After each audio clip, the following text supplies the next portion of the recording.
आज की मुरली है बाबा सबको देख करके कह रहे हैं ये किसकी सभा लगी हुई है। किसकी सभा लगी हुई है?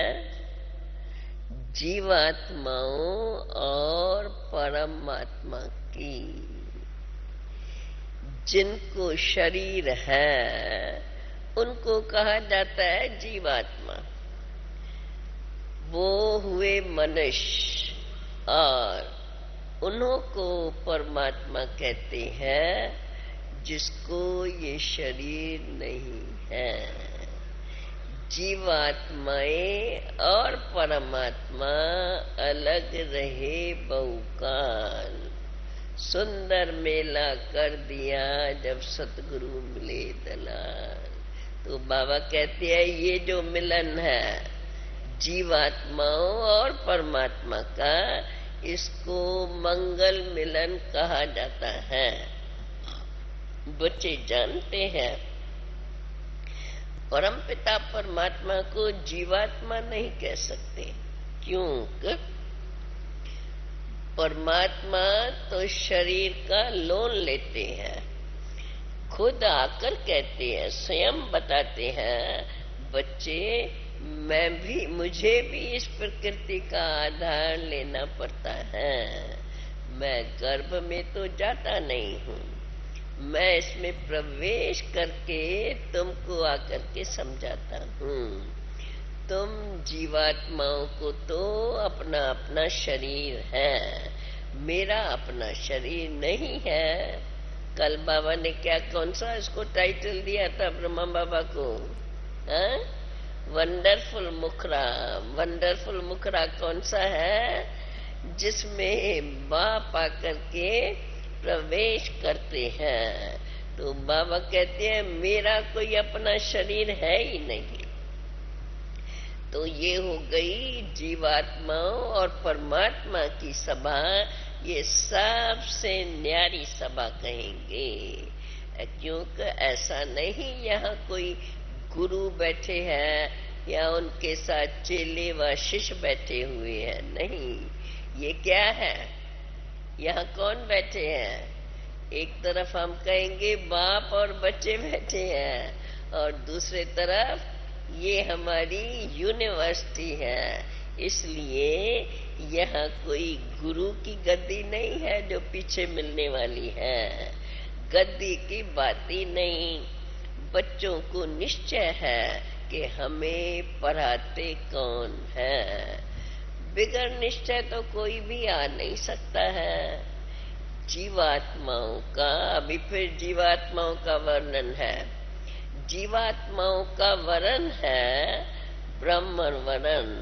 अभी जीवात्माओं का वरण है ब्रह्मन वरण। क्योंकि ब्रह्मा के द्वारा परमपिता परमात्मा ने रचना आकर रची है। बाबा कहते तुम बच्चे जानते हो हम ब्रह्मन सबसे सर्वोत्तम है, देवताओं से भी उत्तम है। देवताएं कोई पब्लिक सेवा नहीं करते हैं, वह तो यथा राजा रानी तथा प्रजा जो अभी अपना पुरुषार्थ किया हुआ है उस अनुसार अपनी प्रारब्ध भोगते हैं। सेवा कोई नहीं करते हैं, ब्रह्मन सेवा करते हैं। बच्चे जानते हैं हम बेहद के बाप से हूबहू 5000 वर्ष पहले के माफिक यह सहज राज योग सीख रहे हैं। बाबा कहते हैं तो तुम सब, एक तरफ तो हमें स्टूडेंट बनाया, अब तुम सब बच्चे ठहरे। यहाँ गुरु और चेले चाटी की बात नहीं है। देखो बाप तुम्हें घड़ी घड़ी बच्चे बच्चे कह करके बुलाते हैं। तुम अभी आत्म अभिमानी बने हो। आत्मा अविनाशी है, शरीर विनाशी है। शरीर को वस्त्र भी कहा जाता है। यह मूत पलीती वस्त्र है। क्यों? आत्मा आश्री मत पर विकारों में जाती है और पतित बन जाती है। पावन और पतित ये दो अक्षर कहने में आता है। पतित अक्षर निकलता ही विकार से है। बाप कहते हैं अब ज्यादा पतित मत बनो। अभी सब रावण के जंजीरों में फंसे हुए हैं, क्योंकि अभी ये है रावण का राज। तो बाप तुम्हें रावण राज से लिबरेट कर राम राज में ले जाते हैं। God father is liberator. कहते हैं मैं सबको दुखों से मुक्त करके वापस अपने शांति धाम में ले जाता हूँ। वहां जाकर के फिर नए सिरा करके अपना पाठ रिपीट करना है। पहले पहले पाठ कौन रिपीट करता है? पहले शुरू में पाठधारी कौन बनकर आते हैं? पहले पहले पाठ रिपीट करना है देवताओं को, वही पहले आते हैं। अब गोया ब्रह्मा के द्वारा आदि सनातन फिर से ब्रह्मा के द्वारा आदि सनातन देवी देवता धर्म की स्थापना हो रही है। कलयुग का विनाश तो सामने खड़ा है। मनुष्य तो बेचारे बड़े अंधियारे में पड़े हैं। भल पदमपति है, करोड़पति हो गए हैं। रावण का अब तो बड़ा पाप है, इसमें ही ललचायमान हो गए हैं।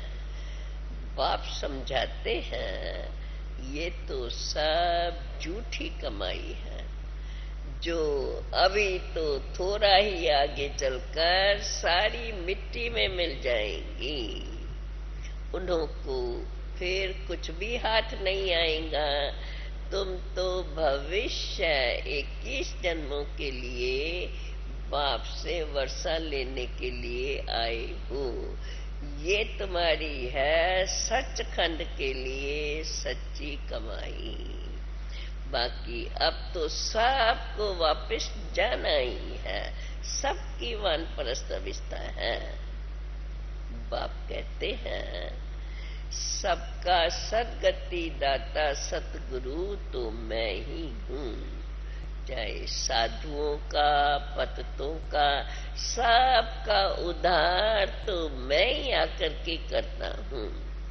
छोटे बच्चों को भी ये सिखाया जाता है कि सब शिव बाबा को याद करो, बाकी और सब चित्र उड़ा दो। दिन प्रतिदिन समझाने के लिए कितने हम चित्र बनाते जा रहे हैं। बाबा कहते पर सबसे मुख्य चित्र वो है शिव बाबा का, जिसका परिचय किसको भी नहीं है। बस उसका शिव बाबा का परिचय दो और यही उनको कहो, एक बाप दूसरा न कोई। बाबा कहते हैं अभी तुम बच्चे जानते हो, हम बाप से फिर से बेहद सुख का वर्षा लेने के लिए आए हैं। हद के बाप से तो हद का वर्षा वो तो जन्म जन्मांतर लेते आए। रावण की आसुरी मत पर पतित बनते आए, परंतु अभी मनुष्य इन बातों को समझते नहीं, थोड़े ही हैं। रावण को जलाते भी रहते हैं, परंतु वंडर है कि वो जल करके खत्म होता ही नहीं है। देखो मनुष्य को जलाते हैं, जब शरीर छोड़ते हैं आत्मा निकल जाती है, तो मनुष्य को जलाते हैं तो उनका नाम रूप सब खत्म हो जाता है। रावण को जलाते भी हैं, परंतु उनका नाम रूप तो गुम होता ही नहीं है, और इसलिए फिर जलाते रहते हैं। बाप कहते हैं ये 5 विकारों रूपी रावण है। ये तुम्हारा बड़ा 63 जन्मों के लिए दुश्मन है। भारत का दुश्मन अर्थात तुम्हारा दुश्मन हुआ। जब वाम मार्ग में आए तब रावण के जेल में पड़े। बरोबर आधा कल्प से तो ये रावण राज ही चला रहा है। रावण को जलाते फिर भी जलता ही नहीं, मरता ही नहीं है। बाबा कहते हैं अभी तुम बच्चे जानते हो कि अब हम इस रावण के राज में बहुत दुखी हुए हैं, क्योंकि ये तो है ही सुख और दुख का खेल। गाया भी जाता है माया ते हारे हार है, माया ते जीते जीत। अब माया को जीत कर हम फिर से राम राज लेते हैं। राम सीता का राज तो वास्तव में त्रेता में है। सतयुग में तो है लक्ष्मी नारायण का राज, परंतु राम अक्षर के कारण मूंझ गए हैं। राम राज कहा है तो समझते हैं सतयुग में भी राम का ही, राम सीता का राज्य है, परंतु सतयुग में राम सीता का राज्य है नहीं। वहां तो है आदि सनातन देवी देवता धर्म, उनको फिर हम कहेंगे ईश्वरी राज, जो बाप ने ही आकर के स्थापन किया है। परंतु ऐसे बाप को फिर सर्वव्यापी कह देते हैं। वास्तव में बाप को कभी सर्वव्यापी कह नहीं सकते हैं। कोई कहेगा बाप सर्वव्यापी, अपना बाप, कोई भी बाप, लौकिक बाप को भी कोई नहीं कह सकते हैं।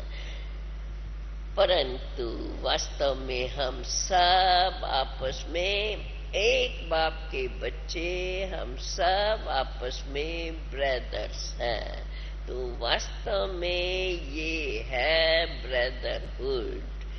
बाप एक है और तुम सब आपस में भाई हो। बाप बैठ कर के भाई भाई आत्मा के संबंध में है। बाप बैठ कर के तुम आत्माओं को पढ़ाते हैं। बाप का फरमान है, क्या फरमान है? बच्चे मुझे याद करो, मैं आया हूँ किस लिए? तुमको भक्ति का फल देने के लिए। किसको भक्ति का फल आके देता हूँ? जिन्होंने शुरू से लेकर अंत तक भक्ति की है।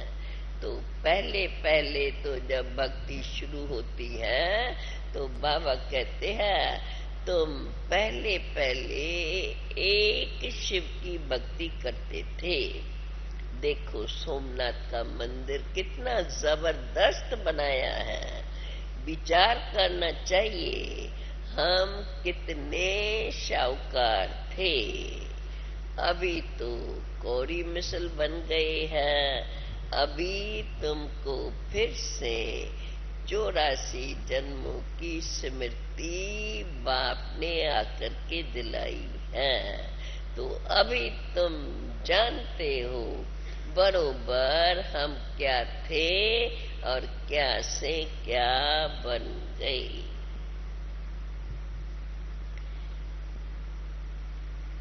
अभी तुमको ये स्मृति आ गई। कहा गाया हुआ है ना, नष्टो मोहा स्मृति लब्धा। तो ये स्मृति लब्धा अक्षर भी अभी का ही है, जब बाप ने आकर के स्मृति दिलाई है। परंतु इसका मतलब ये नहीं समझना चाहिए कि भगवान ने आकर स्मृति लब्धा, ये संस्कृत अक्षर। तो बाबा कहते हैं तो ये नहीं समझना चाहिए कि भगवान ने आकर के संस्कृत में ही सारी गीता सुनाई है। अगर संस्कृत होती तो तुम बच्चे तो कुछ नहीं समझते, क्योंकि नहीं जानते हो संस्कृत, परंतु वास्तव में हिंदी भाषा ही मुख्य है। जो सब ब्रह्मा की भाषा है, उस भाषा में ही तो बाप भी समझा रहे हैं। कल्प कल्प ऐसे ही इसी भाषा में समझाते हैं। बाबा कहते हैं, अभी तुम बच्चे जानते हो, अभी हम बाप दादा के सन्मुख बैठे हैं। ये हमारा जैसे घर है, यहाँ हम मम्मा बाबा बहन और भाई परिवार के समान बैठे हैं, और कोई संबंध यहाँ हमारा नहीं है। भाई बहन का संबंध भी तब है जब प्रजापिता ब्रह्मा के आकर के बच्चे बने हो, और नहीं तो आत्मा के संबंध में सब भाई भाई हैं। बाप से अभी तुम्हें वर्षा मिल रहा है, आत्मा जानती है अभी हमारा बाबा आया हुआ है। जानते हैं ना हम सभी, है ना अंदर में निश्चय। बाप से हम रोज ये महावाक्य भगवानों वाक्य सुनते रहते हैं।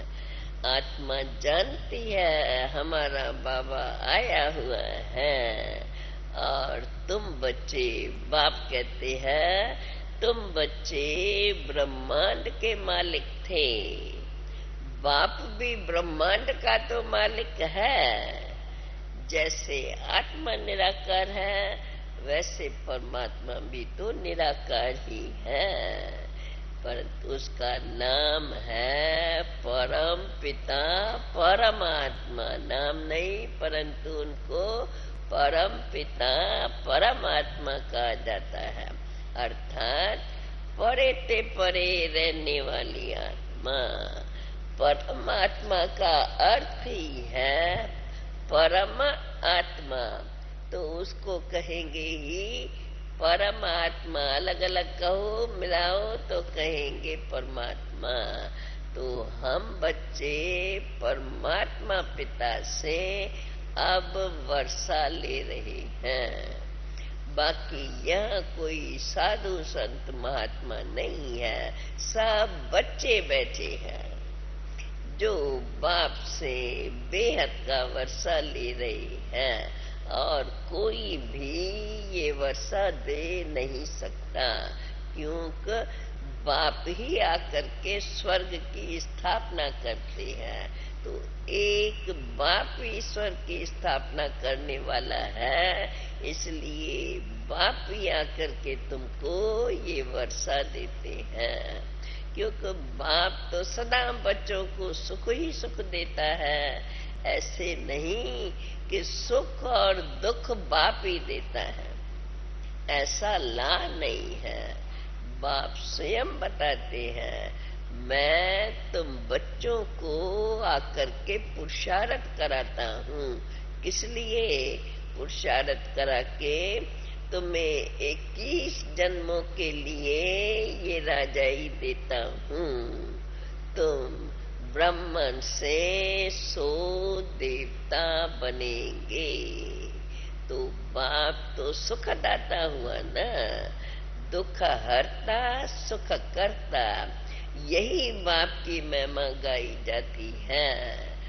अभी तुम जानते हो कि बरोबर दुख देने वाला कौन है? दुख देने वाला है ही रावण। इसलिए अब इसको कहा जाता है विकारी दुनिया। स्त्री पुरुष दोनों ही विकारी हैं। सत्युग में दोनों निर्विकारी रहते हैं।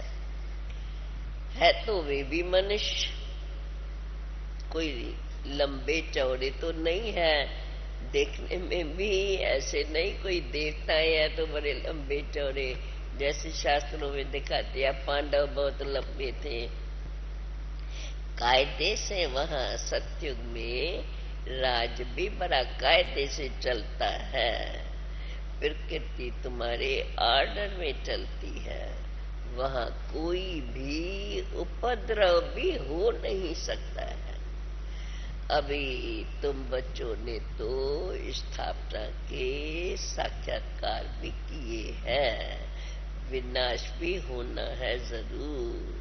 देखो होलिका में सांग बनाते हैं ना, पूछते हैं इनके पेट में से क्या निकलेगा, याद आता है ना, ये आगे बनाते थे। हाँ, पूछते हैं इसके पेट में पेट सांग के रीति से बना के और फिर खेल करते हैं। तो बाबा कहते हैं पूछते हैं इसके पेट से क्या निकलेगा, कहा मूसल निकलेगा। राइट बात, तो अभी तुम जानते हो मूसल किसको कहा, कौन से मूसल निकले। साइंस देखो उनकी कितनी तेज है, साइंस है बुद्धि का काम, तो उन लोग को अपने साइंस का भी कितना घमंड है, क्या क्या चीजें निकालते रहते हैं, भले वो सुख के लिए साधन बनाते हैं। जैसे देखो एरोप्लेन बनाया है तो है सुख के लिए, परंतु उसके पीछे फिर दुख भी तो आता है। इन्हीं बॉम्ब्स से फिर विनाश भी करेंगे, अंत में अपने कुल का ही विनाश करेंगे। बाकी बाबा कहते तुम बच्चे तो हो ही गुप्त, तुम कोई से भी लड़ाई लड़ने वाले नहीं हो, तुम किसको भी दुख नहीं देते हो। देखो बाबा कितना गारंटी से बोलते हैं, तुम किसको भी दुख नहीं देते हो, और ही सबको जो भी आते हैं तो उनको सुख धाम का मालिक बनाते हो, क्योंकि बाप ने ही आकर के हमें सुख धाम का मालिक बनाया है। तो अब तुम भी सबको सुख दो, बाबा ने समझाया है। कोई कुछ भी कहे, तुम शांत में रहो, हर्षित में हर्षित मुख रहना चाहिए, शांत में रहकर हर्षित मुख रहना चाहिए, योग में रह मुस्कुराते रहना चाहिए, क्योंकि तुम्हारी योग बल से ही वे शांत हो जाएंगे। जो भी कुछ कोई बोलता है, अगर शुभ भावनाओं से शांति में रहेंगे तो वे भी फिर सामने से शांत हो जाएंगे। खास करके बाबा विशेष रूप से हम बच्चों को ही समझा रहे हैं, खास करके टीचर की चलन बड़ी अच्छी चाहिए, कोई से भी घृणा न रहे। बाप कहते हैं देखो मुझे थोड़ी किससे घृणा है, जानते हैं ये सब पतित है, तो वो बात तुमको समझाता हूँ, बाकी मुझे कोई से घृणा थोड़ी है, ये तो जानता हूँ अनादि ड्रामा बना हुआ है, जानता हूँ इनकी चलन ही ऐसी है, खान पान कितना मलेच का है, जो आता है वो खाते रहते हैं।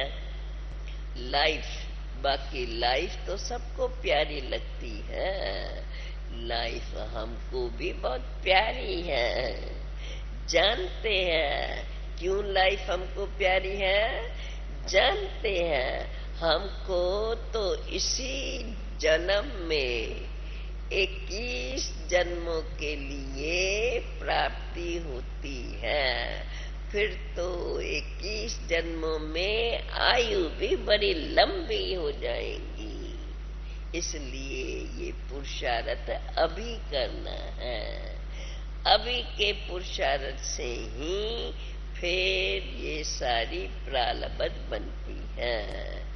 योग बल से हम हेल्दी बनते हैं, ज्ञान से वेल्दी बनते हैं। तो हेल्थ और वेल्थ है तो सब सुख है। इसलिए हम कहते हैं ना, एवर हेल्दी एवर वेल्दी, और साथ अगर हेल्दी वेल्थी है तो हैप्पी भी जरूर है। सिर्फ वेल्थ है और हेल्थ नहीं है तो भी सुख नहीं हो सकता। ऐसे बहुत राजाएं होते हैं, बड़े बड़े शाहूकार होते हैं, परंतु बेचारे लंगड़े होते हैं। उनको कहा जाता है ऐसे विक्रम किए हैं, 5 जन्म में ऐसे किए हैं कर्म जिसका फल मिला हुआ है। बाप अभी तुमको सब कुछ बातें स्पष्ट समझा रही हैं। अब तो तुम कर्मों के गति को भी जान गए हो। तो बाबा कहते हैं अब इतनी सब बातें जो बाप तुम्हें समझाते हैं उनको अच्छी रीत समझ करके धारण करना है। ऐसा न हो, ऐसा नहीं कि बाहर जाने से यहाँ का यहाँ ही रह जाए, ये नहीं होना चाहिए। धारणा करनी है और कुछ बल न भी याद पड़े, परंतु ये तो याद करो कि हमें शिव बाबा पढ़ा रहे हैं, हम शिव बाबा का बच्चा है। अंदर बड़ी ये याद करके फिर अंदर ही अंदर शिव बाबा का मैं बच्चा हूँ, अंदर ही अंदर बाप की बड़ी गुप्त महिमा करनी है। बाबा ये तो मुझे क्या महिमा करनी चाहिए, अंदर ही अंदर चलो शिव बाबा को याद करना है। कैसे कैसे याद करो बाबा, ये तो मन चित में भी नहीं था कि आप आकर के हमें पढ़ाएंगे।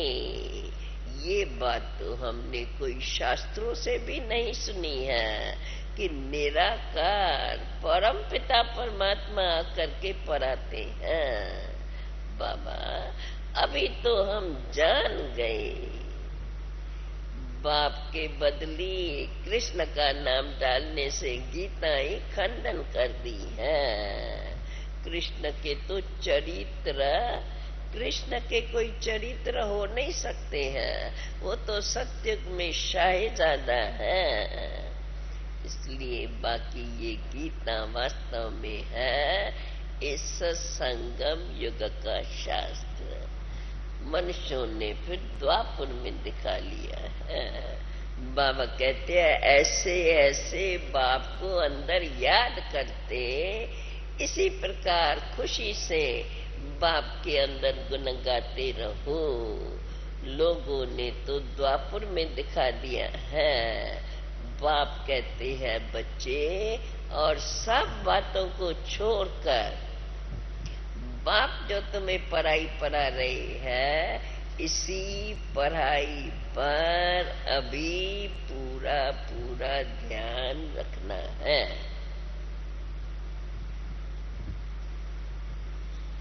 अगर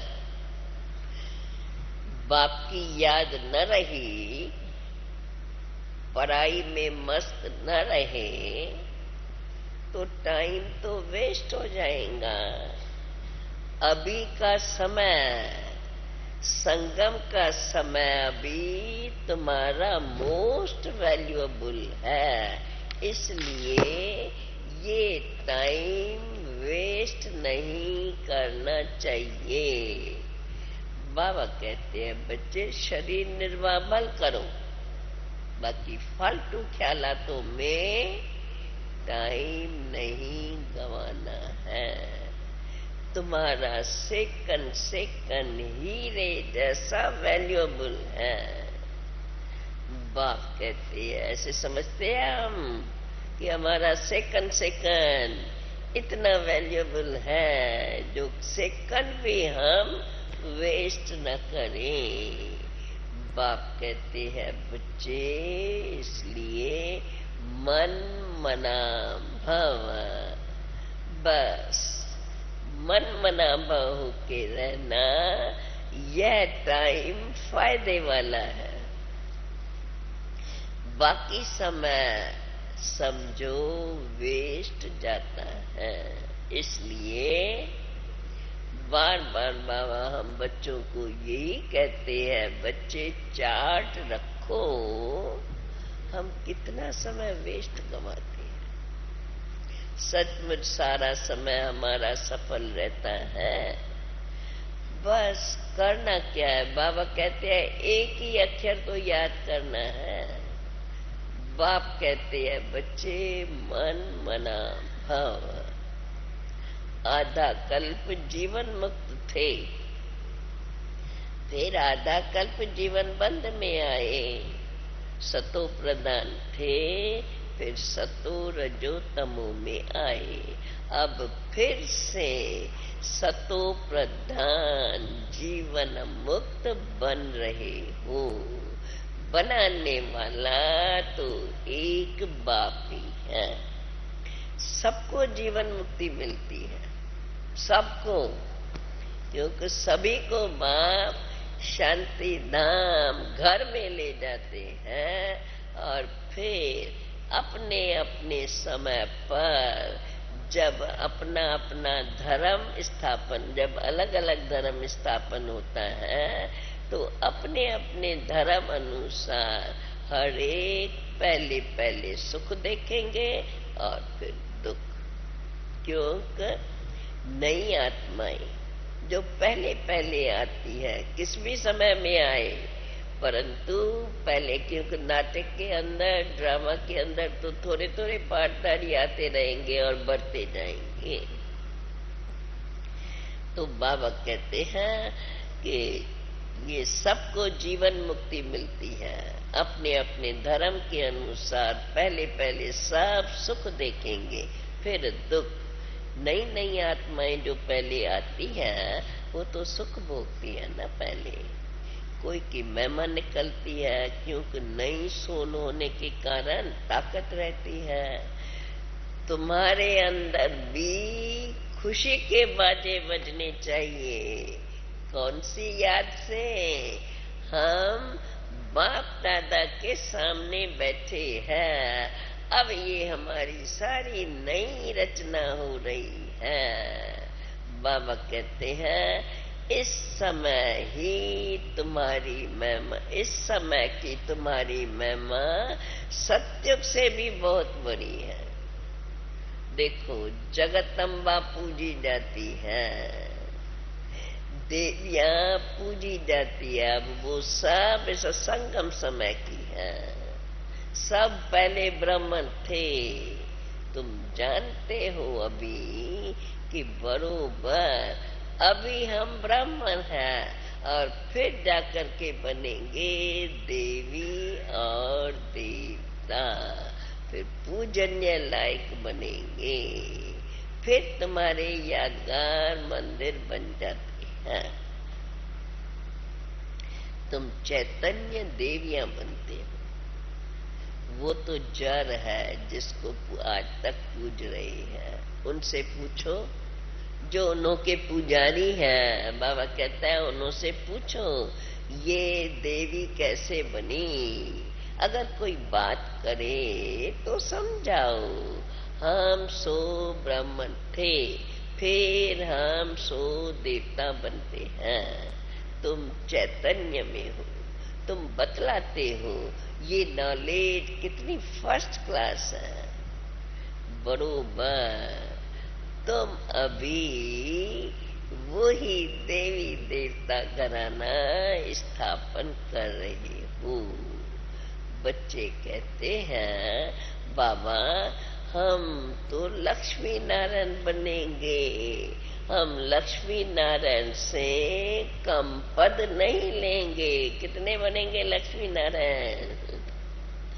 परंतु पढ़ाई के समय तो हर एक लक्ष्य रखता है कि मैं पहला नंबर आऊं। हम तो पूरा पूरा वर्षा लेंगे। बाबा कहते हैं, बच्चे कहते हैं हम तो पूरा पूरा वर्षा लेंगे। ये स्कूल ही ऐसा है जिसमें इतना ऊंच बन सकते हैं। सभी कहेंगे ना, हम यहाँ आए हैं प्राचीन राजयोग सीखने के लिए। योग से ही तो तुम देवी देवता बनते हैं। अभी तो शूद्र से ब्राह्मण बने हो, फिर ब्राह्मण से बनेंगे देवता। मूल बात है ही ये, एक बाप को याद करते रहो। तो मूल बात है याद की, और इसी याद में ही माया विघ्न डालती है। तुम बहुत कोशिश करेंगे हम याद में रहे, हम याद में रहे, पूरा टाइम हम याद में बैठे रहे। बाबा कहते हैं बहुत कोशिश करेंगे, फिर भी तुम्हारी बुद्धि कहाँ न कहाँ चली ही जाएगी। इसी में ही तो सारी मेहनत है। इसी मेहनत से डरना नहीं है। मेहनत करेंगे तब ही जीवन मुक्त पद पाएंगे। अच्छा अच्छा, मीठे मीठे सिकिल दे बच्चों प्रेत, मात पिता बाप दादा का याद प्यार और गुड मॉर्निंग। रूहानी बाप की रूहानी बच्चों को नमस्ते। रूहानी बच्चों की रूहानी बाप को नमस्ते।